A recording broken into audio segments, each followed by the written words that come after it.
एक विवाह ऐसा भी 5। अगली सुबह मैं तब तक सोती रही जब तक कि भाभी की आवाज सुनाई नहीं दी।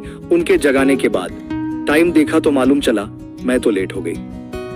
अब मैं जल्दी से तैयार होकर साइबर कैफे पहुंची। आपने कहा था बाबा से मिलवाने लेकर जाने से पहले आप मुझे कॉल करोगे, इसलिए उस दिन मेरा ध्यान बार बार फोन पर ही जाए जा रहा था।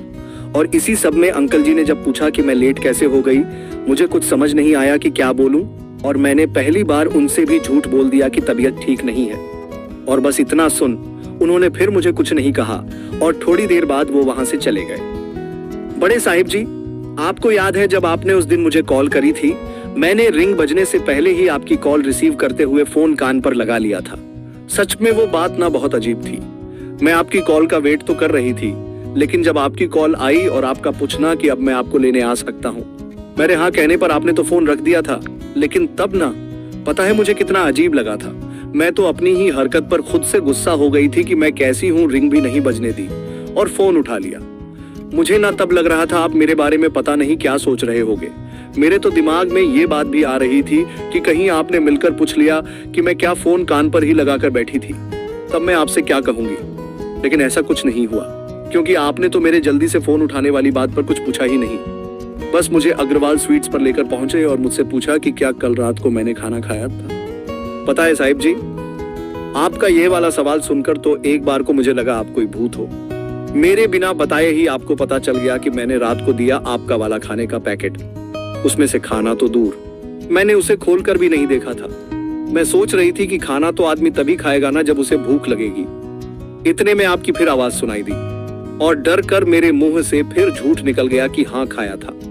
लेकिन जैसे ही झूठ बोलकर मेरा सर झुका, आपने मेरा झूठ पकड़ लिया और मुझ पर गुस्सा करने लगे। बड़े साहिब जी, आपको याद है हम जब शिमला गए थे तब गाड़ी में मुझसे गलती से आपके थोड़ा सा थप्पड़ लग गया था और आपने कहा था आपके ऊपर कभी बाबा ने भी हाथ नहीं उठाया और मैं हूं कि मैंने आपको थप्पड़ मारा।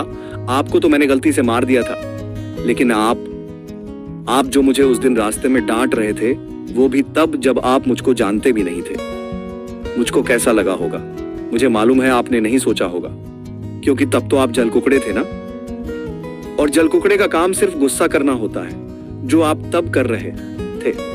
वैसे तब नहीं बताया था आपको, लेकिन अभी बता रही हूं। जैसे आपको बाबा ने कभी नहीं मारा, मुझसे भी कभी घर में किसी ने ऐसे गुस्से में जलकुकड़ी वाली बात नहीं करी थी जैसे उस दिन आप कर रहे थे। सच में अगर उस दिन बस ये 2 बातें नहीं होती कि एक तो आप बाबा के बेटा साहिब जी हो और दूसरी आप मुझे बाबा से मिलवाने लेकर जा रहे थे, आपके ऐसे मुझ पर चिल्लाने पर मैं आपसे कभी बात नहीं करती और आपकी शिकायत आशा या फिर भैया से भी कर देती। मुझे डांटने के बाद आपके दिलाए समोसों के साथ आप मुझे लेकर हॉस्पिटल पहुंचे, जहां जाकर देखा बाबा तो सो ही रहे हैं। और फिर तो आपको पता ही है मैंने आपकी बात मानकर अपने हिस्से वाले समोसे खाए, जिसके कुछ ही देर में बाबा जग गए थे।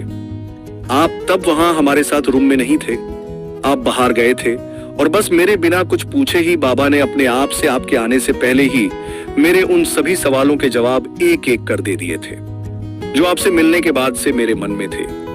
मैं आपकी वो दोस्त नहीं हूं जिन्हें वो समझ रहे थे। ये बात जानने के बाद भी बाबा ने ये सच आपसे क्यों छुपाया मुझे नहीं मालूम, लेकिन बाबा ने मुझे ये बात उस दिन बताई थी कि वो जानते थे हम दोनों एक दूसरे को नहीं जानते। ये बात बाबा को उस दिन ही पता चल गई थी जिस दिन आपकी बुराई में उनसे ही कर रही थी। बड़े साहिब जी, आपको भी यह बात जानकर जरूर अभी हैरानी हो रही होगी कि जब बाबा सब जानते थे फिर उन्होंने हमारी शादी क्यों करवाई। सच में मुझे भी तब ये बात जानकर बहुत हैरानी हुई थी, जैसे अभी आपको ना हो रही होगी ये सच जानकर। लेकिन पता है इससे बड़ी वाली हैरानी की बात तो ये थी कि बाबा से पूछने पर कि बाबा जब सब आप जानते हो फिर आप कल ऐसे बात क्यों कर रहे थे जैसे आपको इस बारे में कुछ पता ही ना हो। बाबा ने पता है मुझसे क्या कहा था?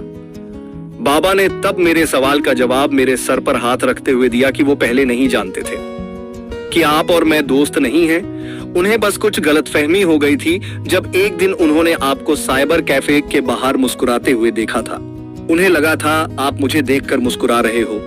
ये कब की बात है ये तो मुझे भी नहीं मालूम, लेकिन बस उस गलतफहमी को सच मान।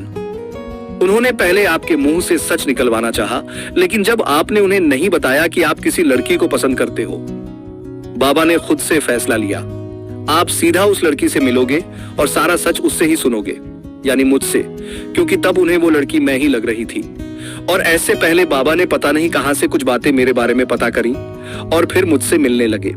बाबा ने बताया था कि वो मुझसे सीधा सीधा तो नहीं पूछ सकते थे कि क्या मैं आपसे मतलब उनके बेटा साहब के प्यार करती हूँ, आपसे शादी करना चाहती हूँ।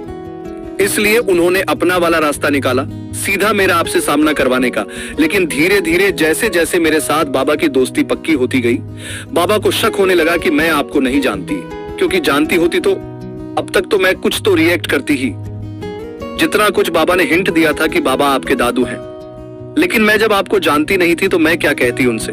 और ऐसे बाबा का शक कि मैं आपको नहीं जानती सच में तब बदल गया जब एक दिन आपके जाने के तुरंत बाद दुकान में आकर खड़े हुए बाबा से मैंने कहा कि बाबा इतना जल कुकड़ा कोई कैसे हो सकता है। मैंने बताया ना कि मैंने उस दिन कैसे बाबा के सामने आपकी बहुत सारी बुराई करी थी। बस तो वही सब बुराई सुन बाबा का शक सच में तो बदला। लेकिन तब तक बाबा को मैं ही अच्छी लगने लगी। क्यों लगने लगी थी ये बाबा ने नहीं बताया था, क्योंकि वो बताते तब तक आप रूम में आ गए थे और बाबा ने मुझे इशारा करते हुए आपके सामने मुंह बंद करने को कह दिया था। और मुझे मुंह बंद रखने की कहे आपके सामने बाबा हम दोनों से कि हम जानते हैं आप दोनों एक दूसरे को पसंद करते हो, कहते हुए सवाल में पूछा कि आप जब एक दूसरे को पसंद हो तो आप दोनों शादी क्यों नहीं करना चाहते। और बस बाबा का इतना कहना, मैं जहां उनकी बात सुन हैरान हो गई तो वहीं आपका बाबा से शादी करने के जवाब में कहना कि दादू मेरी और सुनैना की कास्ट अलग है और आप तो जानते हो कि ये सब शादी में कितना देखा जाता है। मुझे आपकी बात सुनकर पता नहीं क्यों बहुत बुरा लगा था। मैं तब आपसे प्यार नहीं करती थी, मुझे आपसे शादी भी नहीं करनी थी, लेकिन आपकी बात सुन मुझे फिर भी पता नहीं क्यों बहुत दुख हुआ था। मुझे इतना तो पता था आप पूरे वैसे नहीं हो जैसे मैंने आपको सोचा था। बाबा ने जिन शब्दों में मेरे सामने आपका जिक्र किया था, नहीं हो आप हूबहू वैसे। लेकिन आपकी ये वाली बात सुन उस पल लगा था कि पूरे क्या, आप थोड़े से भी वैसे नहीं हो। बाबा जहां बहुत अच्छे हैं आप उनसे उलट बहुत बुरे हो। अगला भाग देखने के लिए मिस्टर बाला चैनल को सब्सक्राइब करके रखें। धन्यवाद।